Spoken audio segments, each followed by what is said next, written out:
તંદુરસ્ત રહેવા જરૂરી છે યોગ, એટલે જ અમે રોજ આપને વિવિધ યોગાસન બતાવી આપને રોજે રોજ યોગ વિશે માહિતગાર કરીએ છીએ। તો જતા જતા જોઈએ કે આજની કડીમાં આપણે જોઈશું યોગનું મહત્વ।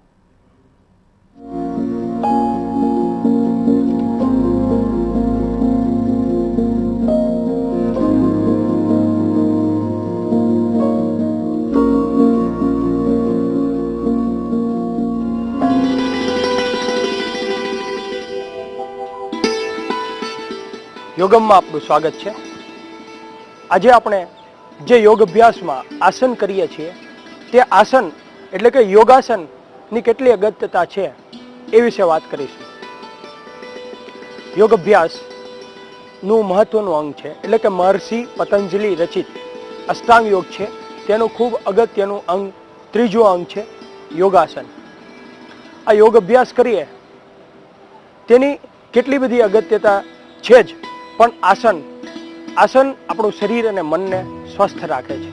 એટલે કે કહેવાયું છે કે શરીર માધ્ય ખલુ ધર્મ સાધનમ, શરીર જ ખૂબ જ અગત્યની મૂલ્યવાન મૂડી છે।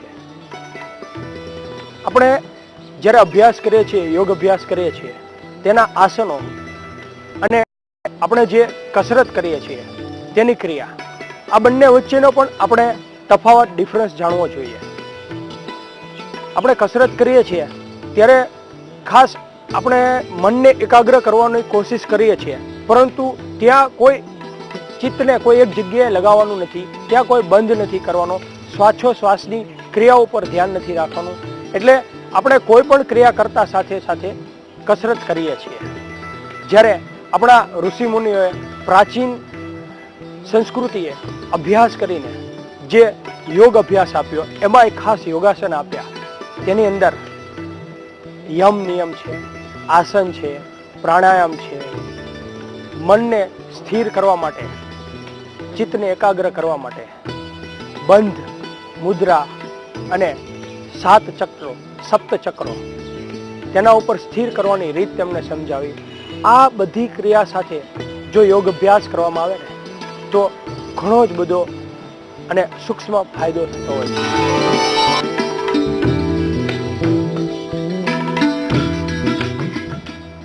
કસરત અને યોગાસન એમાં જો મુખ્ય તફાવત જોઈએ ને તો કસરતમાં વધુ આપણે બહિર્મુખી જ રહીએ છીએ, જ્યારે યોગ અભ્યાસ કરીએ ત્યારે ધીમે ધીમે બહિર્મુખી મનને અંતર્મુખી બનાવવાની અદ્ભુત કળા રહેલી છે અને એ આપોઆપ થાય છે।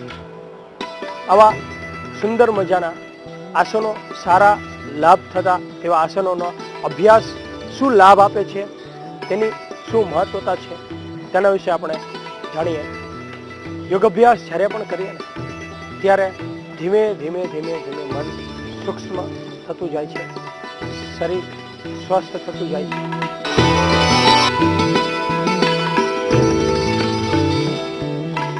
યોગાસનમાં શરીર અને મનને શિસ્તબદ્ધ કરવાની ક્ષમતા છે।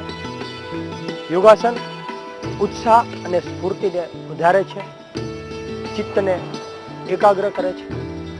યોગાસન ફક્ત શરીર ઉપર જ નહીં પણ મન ઉપર, પ્રાણ ઉપર, આમ જોઈએ તો સમગ્ર જીવન ઉપર અસર કરે છે। આધ્યાત્મિક પ્રગતિ માટે આસન ખૂબ મહત્વ ધરાવે છે। કસરત નિર્બળ વ્યક્તિ કરી શકતી નથી, પરંતુ યોગાસનો અબાલ વૃદ્ધ સૌ કોઈ કરી શકે છે।